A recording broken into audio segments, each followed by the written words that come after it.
ಹುಬ್ಬಳ್ಳಿಯ ಕುಸುಗಲ್ ರಸ್ತೆಯಲ್ಲಿರುವ ಶ್ರೀ ಚೈತನ್ಯ ಟೆಕ್ನೋ ಸ್ಕೂಲ್ನಲ್ಲಿ Lions club of Hubballi city ನೇತೃತ್ವದಲ್ಲಿ ಮಂಗಳವಾರ ಕಿಶೋರಾವಸ್ಥೆಯ ಮಕ್ಕಳಿಗಾಗಿ ಬೇಸಿಕ್ ಹೆಲ್ತ್ ಕೇರ್ ಜೊತೆಗೆ ಪರ್ಸನಲ್ ಹೈಜೀನ್ ಅವೇರ್ನೆಸ್ ಪ್ರೋಗ್ರಾಮ್ ಅನ್ನು ಹಮ್ಮಿಕೊಳ್ಳಲಾಗಿತ್ತು.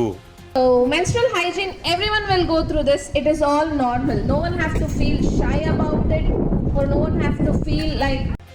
Lions club of Hubballi city ಹಾಗೂ ಡಾಕ್ಟರ್ ದತ್ತಾತ್ರೇಯ ಜಾಲ್ದೆ, ಡಾಕ್ಟರ್ ಸ್ಮಿತಾ ಪ್ರಿಯದರ್ಶಿನಿ ಮತ್ತು ಹುಬ್ಬಳ್ಳಿಯ ಸೆಕ್ಯೂರ್ ಆಸ್ಪತ್ರೆಯ ತಂಡದ ಸಹಯೋಗದಲ್ಲಿ ಆಯೋಜಿಸಲಾಗಿದ್ದ ಜಾಗೃತಿ ಅಭಿಯಾನ ಕಾರ್ಯಕ್ರಮದಲ್ಲಿ ಶಾಲೆಯ 6ನೆಯ ತರಗತಿಯಿಂದ 10ನೆಯ ತರಗತಿಯ ವಿದ್ಯಾರ್ಥಿಗಳಿಗೆ ಮೆನ್ಸ್ಟ್ರಲ್ ಕಪ್ ಬೆನಿಫಿಟ್ಸ್ ಮತ್ತು ಅದನ್ನು ಬಳಸುವ ವಿಧಾನದ ಕುರಿತಾಗಿ ಜಾಗೃತಿ ಮೂಡಿಸಲಾಯಿತು.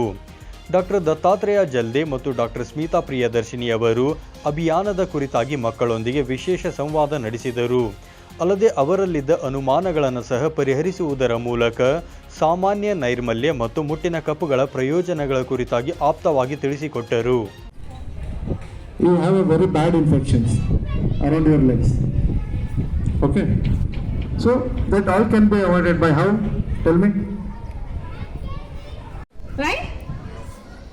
So menstrual hygiene, everyone will go through this. It is all normal. No one have to feel shy about it, or no one have to feel like blind passage which ends to the cervix here.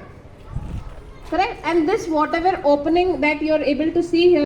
ಇನ್ನು ಈ ಜಾಗೃತಿ ಅಭಿಯಾನದಲ್ಲಿ Lions ಕ್ಲಬ್ನ ಅಧ್ಯಕ್ಷರಾದ ಪ್ರಕಾಶ್ ಸರಾಫ್ ಸೇರಿದಂತೆ ಕಾರ್ಯದರ್ಶಿ ಸಚಿನ್ ಬೇಂದ್ರೆ, ವಿದ್ಯಾ ದಲ್ಬಂಜನ್, ಯುಗಾ ಬೇಂದ್ರೆ, ಅಂಜನಾ ಬಹೇತಿ ಸೇರಿದಂತೆ ಶಾಲೆಯ ಪ್ರಾಂಶುಪಾಲರಾದ ಸೀಮಾ ಫರೀನ್, ಉಪ ಪ್ರಾಂಶುಪಾಲರಾದ ಪುಷ್ಪಲತಾ ಸೇರಿದಂತೆ ಅನೇಕ ಗಣ್ಯಮಾನ್ಯರು ಉಪಸ್ಥಿತರಿದ್ದರು.